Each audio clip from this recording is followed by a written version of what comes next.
My precious children of God, I welcome all of you to this program. परमेश्वर की बहुमूल्य संतानों, इस प्रोग्राम में आप सभी का स्वागत है। I greet each and every one of you in the mighty name of our Lord and Savior Jesus Christ. हमारे उद्धारकर्ता प्रभु यीशु मसीह के नाम में मैं आप सभी को अभिवादन करती हूँ। Today for our meditation we have taken this verse from the Bible. आज हमने मनन के लिए बाइबल में से ये वचन को लिया है। 1 Samuel chapter 2 verse 9 says, He will guard the feet of his faithful ones. पहला शमूएल 2:9 ये कहता है, वो अपने भक्तों के पाँव को संभाले रहेगा। इस तरह ये वचन कहता है, He will guard the feet of his faithful ones. वो अपने भक्तों के पाँव को संभाले रहेगा, ऐसा वचन कहता है। Who is this he?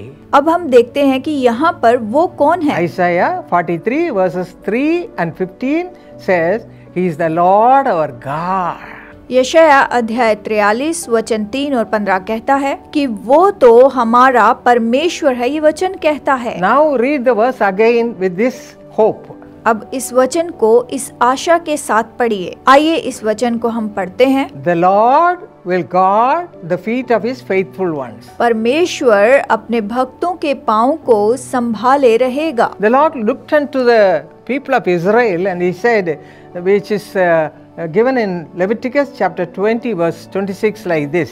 परमेश्वर ने अपने इस्राएली लोगों की ओर देखकर इस तरह से कहा। लेविवस्था 20:26 हमें बताता है, I am the Lord, I am holy, and I have separated you from the people that you should be mine, and you shall be holy to me. तुम मेरे लिए पवित्र बने रहो, क्योंकि मैं यहोवा स्वयं पवित्र हूँ और मैंने तुमको और देश के लोगों को इसलिए अलग किया है कि तुम निरंतर मेरे बने रहो। The Israelites were chosen people. इस्राएली लोग जो थे वो चुने हुए लोग थे। They were chosen by the Lord. वो परमेश्वर के द्वारा चुने हुए लोग थे। He says, I have separated you people from the others, and you shall be holy. उसने कहा कि तुम मेरे लिए पवित्र बने रहो, क्योंकि मैंने तुम्हें अपने लिए अलग कर लिया है। What a glorious calling it is. ये कितनी महिमामय बुलाहट है ना? In the same way, He is calling you today to be His own people. इसी तरह से आज वो आपको भी बुला रहा है कि आप उसके लोग हो जाएं। And He wants to bless your life with His holiness. वो अपनी पवित्रता के साथ आपके जीवन को आशीष देना चाहता है। It is sanctification. अपने शुद्धिकरण के साथ। How it can be happened? ये कैसे हो सकता है? If you read Hebrews 13:12, यदि आप इब्रानियों अध्याय 13 वचन 12 पढ़ेंगे, we read over there like this. हम यहाँ पर इस तरह से पढ़ते हैं, The Lord Jesus Christ shed His precious blood on the cross that He might sanctify the people with that. इसी कारण यीशु ने भी लोगों को अपने ही लहू के द्वारा पवित्र करने के लिए फाटक के बाहर दुख उठाया। My friend, are you washed by the blood of Jesus Christ? मेरे दोस्तों, क्या आप यीशु मसीह के लहू के द्वारा धोए गए हैं? Are you sanctified through the blood of Jesus Christ? क्या आप यीशु के लहू के द्वारा शुद्ध किए गए हैं?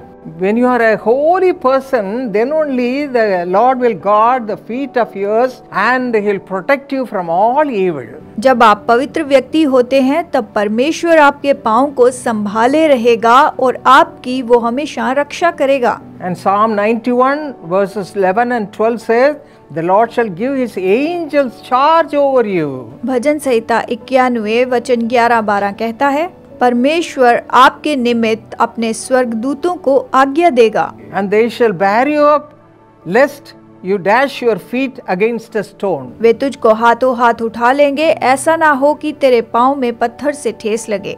What a great blessing we can receive in our lives. हम अपने जीवन में कितनी महान आशीषों को पा सकते हैं। Are you washed by the blood of Jesus Christ? क्या आप यीशु के लहू के द्वारा धोए गए हैं?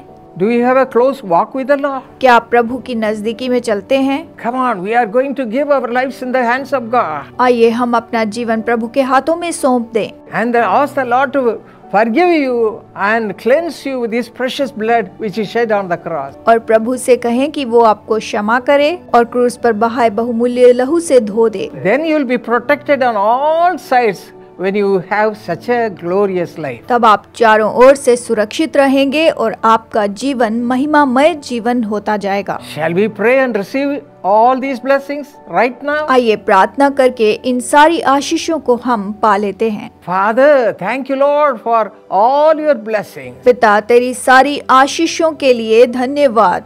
Lord Jesus, we give you all the glory because you have given your life on the cross just for me. प्रभु यीशु, तुझे सारी महिमा देते हैं क्योंकि तूने क्रूस पर मेरे लिए अपनी जान दे दी। Those who are asking and crying to have a clean life before you, Lord, cleanse them with your precious blood right now. जो लोग तेरे सामने अपना शुद्ध जीवन जीना चाहते हैं प्रभु, अपने लहू से तू उन्हें अभी शुद्ध कर ले। According to the promise we have meditated, Lord, let them be protected on all sides through the blood of Jesus Christ. तेरी प्रतिज्ञा पर जिस तरह से हमने मनन किया है, तू हर तरह से इनकी रक्षा कर। Bless them, Father. इन्हें आशीष दे पिता। In Jesus' mighty name we pray.